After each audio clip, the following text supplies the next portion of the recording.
Sunday Baroque Conversations is made possible by the Friends of Sunday Baroque and is produced at WSHU Public Radio in Fairfield, Connecticut. I'm Suzanne Bona. Thank you for listening. Don't miss an episode of Sunday Baroque Conversations. Subscribe on Apple, Google, or wherever you get your podcasts. And please leave us a review. If you want to find out where you can listen to our weekly show, visit our website, sundaybaroque.org, for a station list and our 24/7 stream. Again, that's sundaybaroque.org.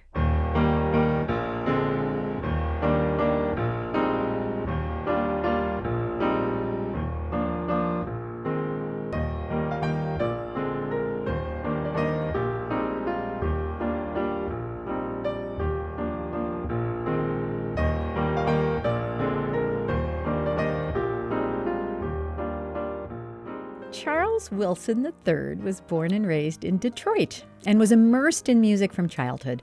It was obvious very early on that he was a piano prodigy. He earned acclaim and awards for his precocious talent, and he began cultivating his deep connection to many different musical genres: classical, hip-hop, rap, and much more.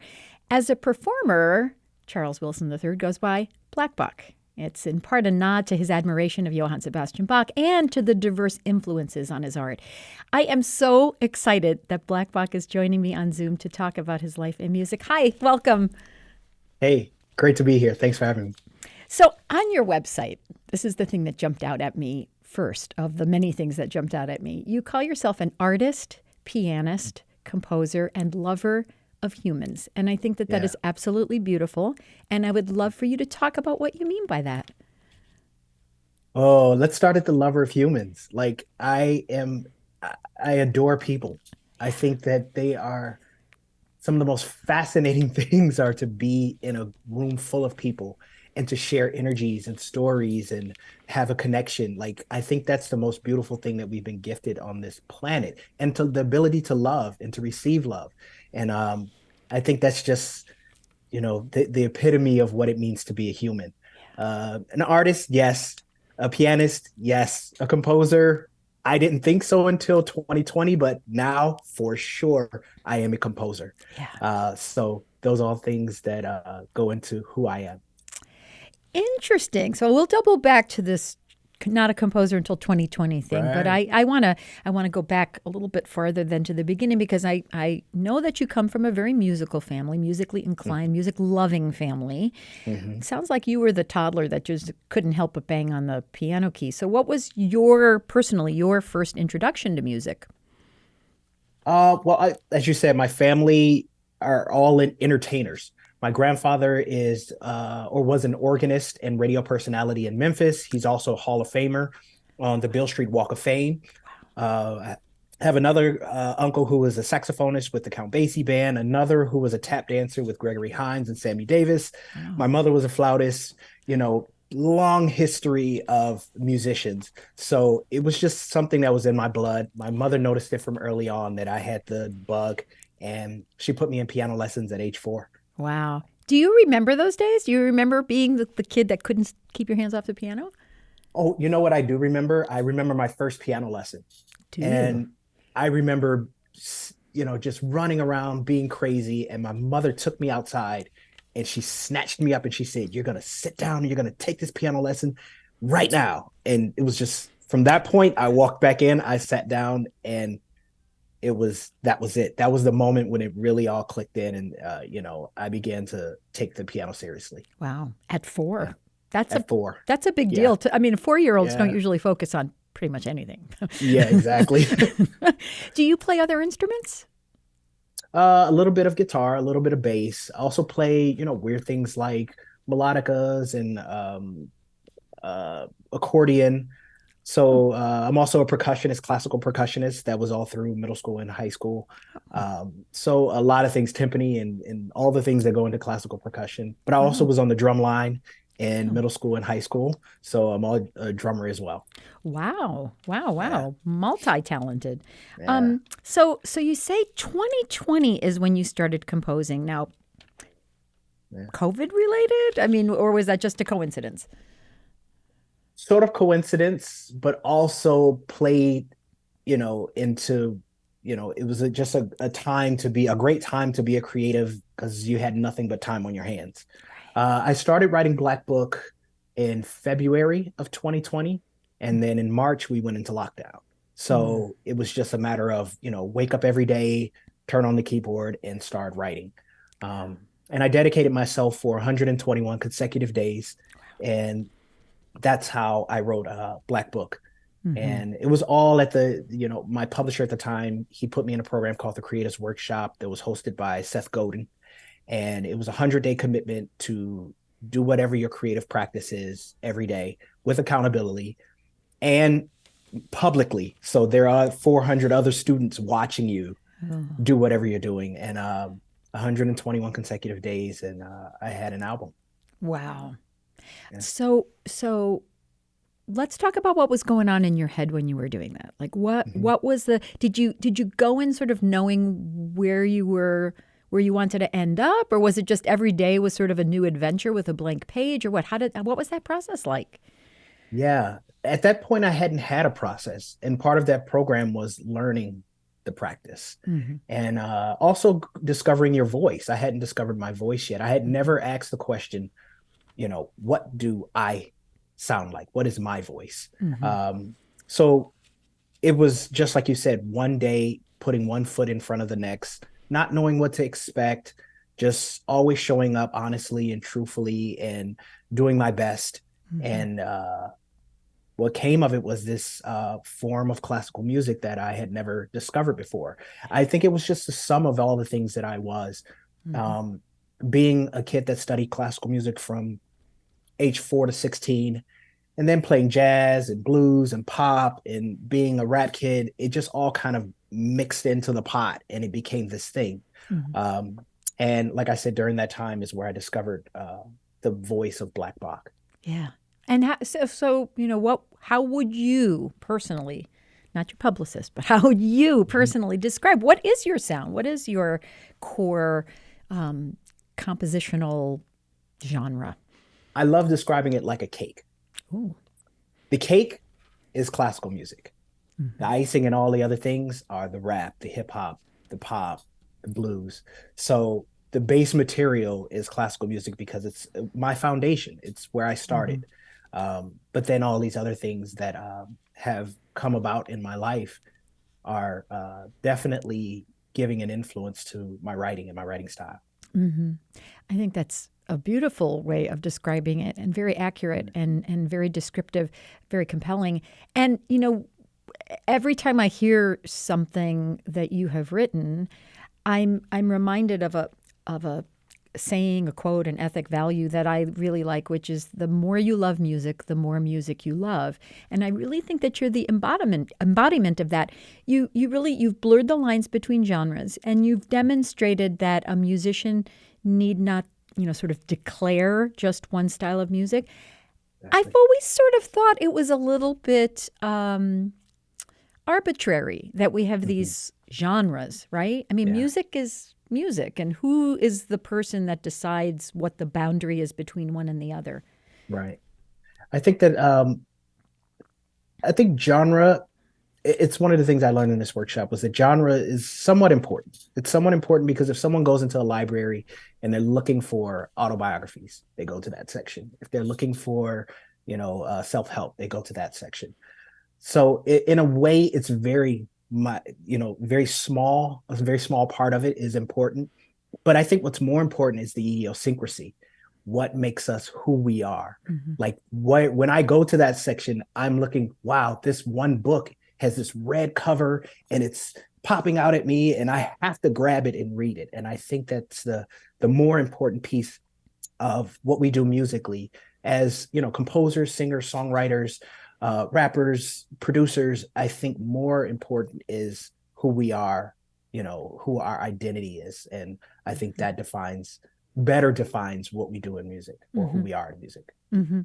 But Yeah. now this gets to the people part of this, right? We talked about your relationship with people and your love of people. Um, do you ever find that it's difficult, maybe, to explain to someone what you do, someone being someone in music? So in other words, if you have your rap or hip hop friends to say like, well, the classical music is the cake, do they Yeah. say, what are you talking about? Yeah. to someone who's like a classical music, person to Mhm. say, well, the Mhm. hip hop is the icing, and they say, what are you Right. talking about? Do you Right. find that you encounter those challenges, and how do you handle it? I think I let the music speak for itself. I think the music can say it louder than I could ever explain it. Hmm. Um, I think it's a, you're right. It's a very fine line explaining to, and then I kind of have explanations for every, if my hip hop friends come to me, I say, yeah, it's rap, but on the piano.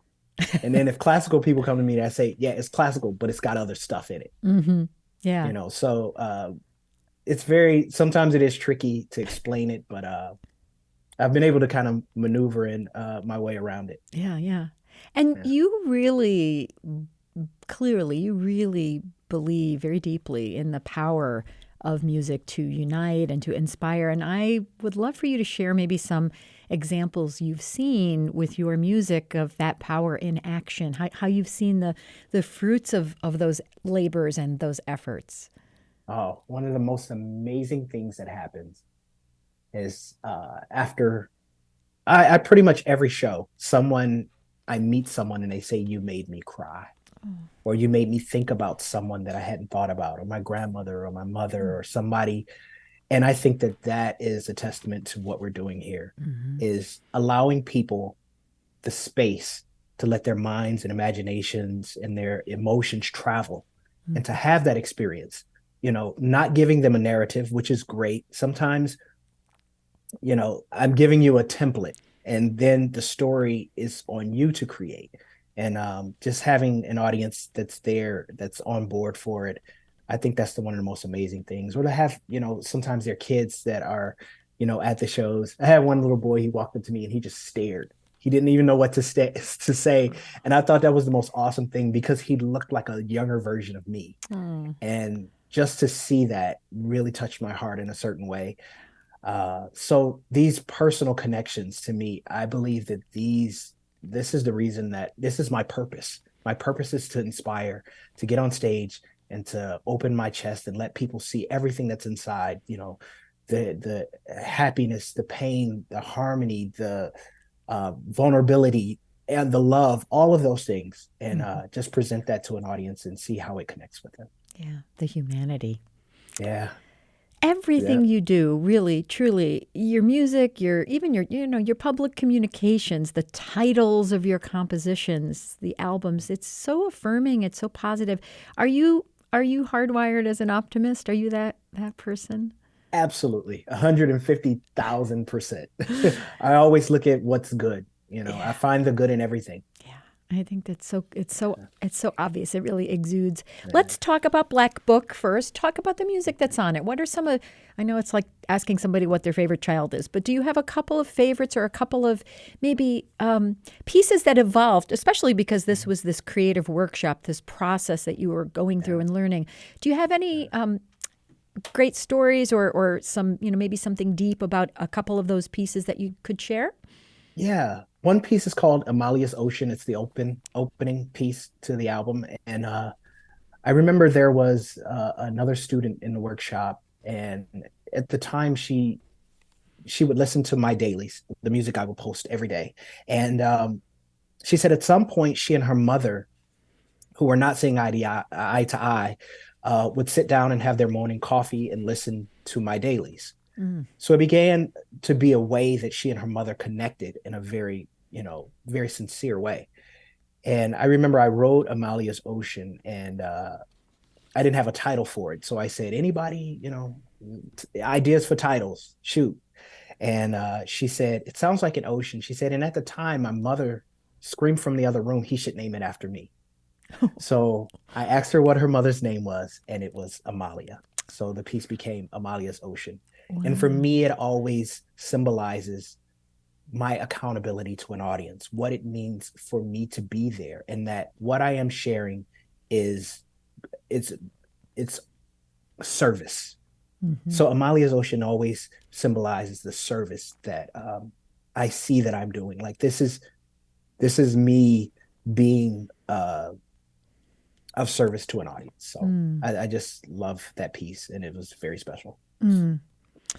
It's a very different attitude that you just expressed about a performer's role with the audience, because I Yeah. think many performers have, I don't want to say the opposite relationship, but they have a very different kind of orientation towards their audience. They sort of feel like, well, I'm the focus, and you like I'm here, and you're here to just sort of revel in my being, and Yeah. you're really saying something very different. You're really talking about reaching out and being proactive and being much more, as you say, of service, which is Mhm. a very different relationship that I think most performers in any kind of discipline have. So how did you come to that? Is that just how you're hardwired, or where does that come from?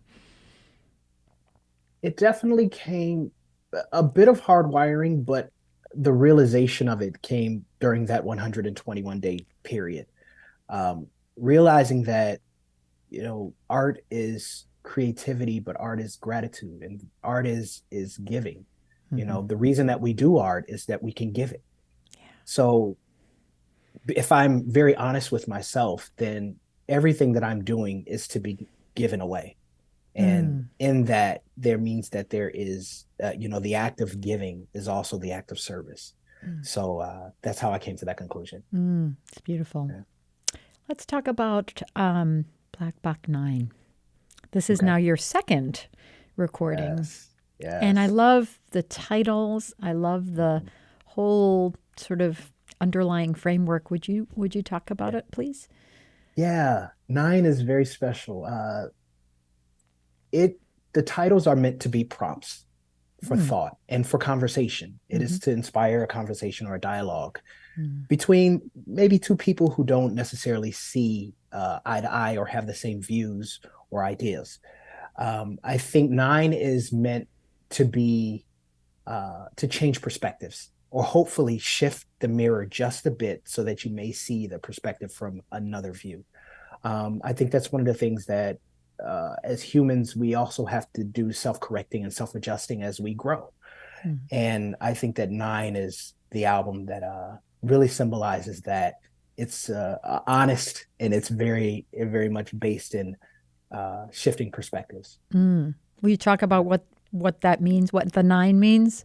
Yeah. Oh, the nine. The nine is Yes. symbolized by the Little Rock Nine, who were the first kids to integrate schools in America. And I think that they were super brave. I got a chance to meet and sit down and have a conversation with Miss Elizabeth Eckford, who Mm, was like the star. I mean, it was a terrible time, but she's the star of that time. right. And honestly, hearing from her and the things she told me, she had no idea that that was what she Mm, was up against. But when she got there, it was terrifying, but it yeah. was something that needed to be done. And Right. she and the other eight kids, they were very brave. And I can't imagine being 15 and going through something like that. It was absolutely, I mean, they're children. Yeah. So the album very much is about togetherness Yeah. and the integration of all things. Yeah. And I think that's what this album symbolizes. Yeah. Toddlers don't know about racism. Yeah. I think Toddlers that don't care about toddlers race. don't They care don't. about racism. Yeah, And I they love it. don't. It's sweet and it's charming and it's Yeah. like a toddler. It's very It's a fun, happy innocent. piece. Yeah, Yeah. it's fun. It's happy. It's innocent. Yeah. Um, I think they're very programmatic pieces actually. All of them. They really Yeah. do. As you say, that the titles are props, but the titles really are very well connected to the music that you've written for them because they really do express those views. Well, thank you. Yeah, it's It means I did beautiful. a good job. You did an Thanks. excellent job. Yes. So this is maybe a good jumping off point because and particularly because you just said a little bit earlier about the little boy that came up to you and just kind of stared and didn't have anything to say, but he looked like you as a kid. Yeah.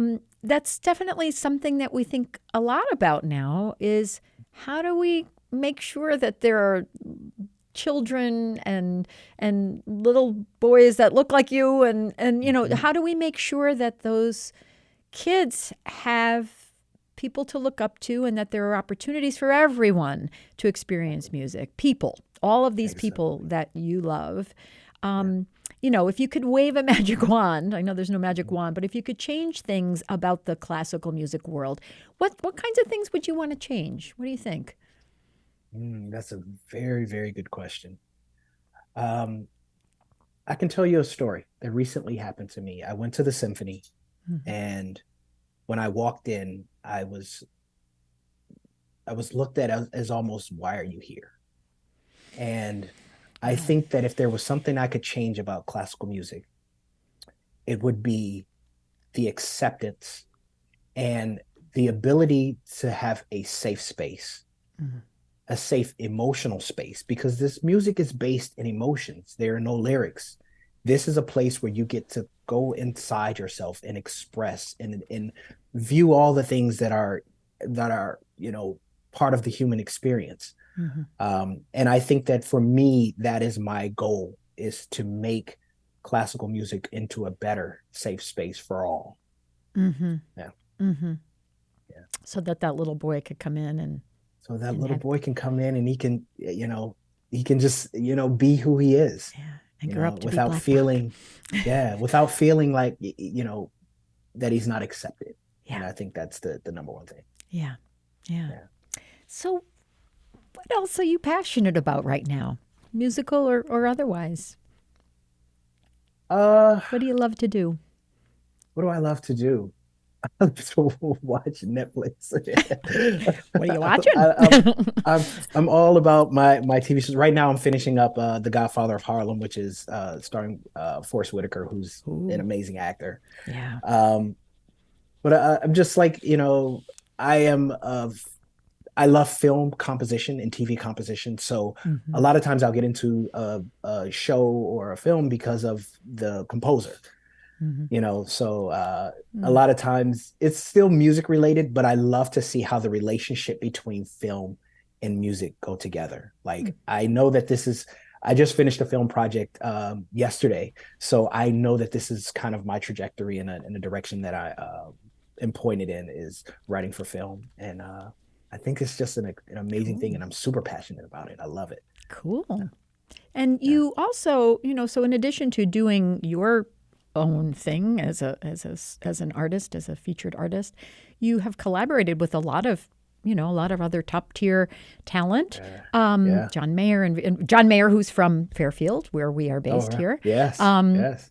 but what's that like? How is that different when you are playing?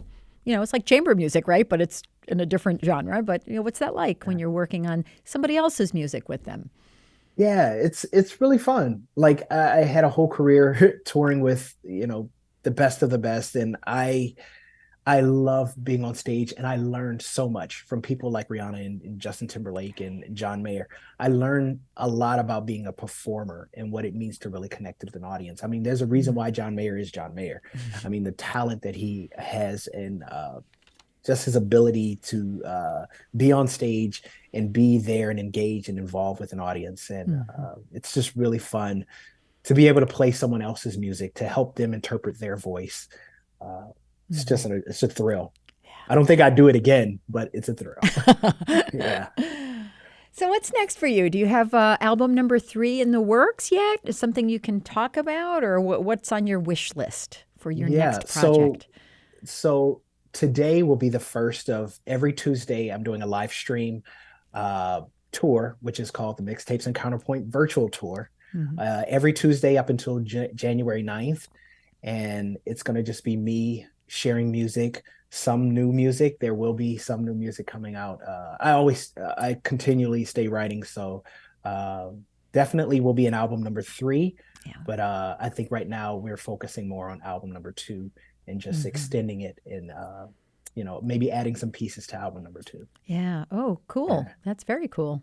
Well, yeah, I look forward to that. I did see that you've got that live stream tonight, and I actually yeah, reposted that on my social media because I'm yeah. I love excited it. Thank about. you for your support. Oh, Yes. yeah, yeah, yeah.